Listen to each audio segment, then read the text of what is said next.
So now let's say what I want to do is I want to get some scholarly resources for my research work or something.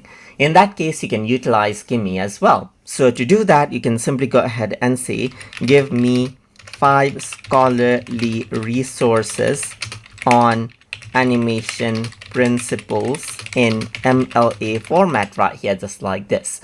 And then you can see that I kept the topic very open right here, animation principles, and you can be very specific as well, and you can hit the send button. So once you do that, it'll search the web for different sources right here, just like this, and will give you the references in MLA format as you asked. So you can see that it says here are 5 scholarly resources on animation principles, and then you can see that it is actually giving it to me right here like this in MLA format. So I got some Chinese right here as well. So let's say I just want English sources. So I'm just going to go around over here and say English sources right here, just like this.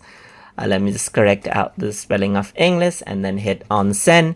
And then what happens is that it'll simply go ahead and give me those sources right here. So it says here are 5 English scholarly resources on animation principles right here, and then this is what you have. It even gives you the link, as you can see right here, just like this. And this is how you can get scholarly resources as needed inside of Kimi. So I hope you guys learned something as always, and as always, please like, comment, share and subscribe.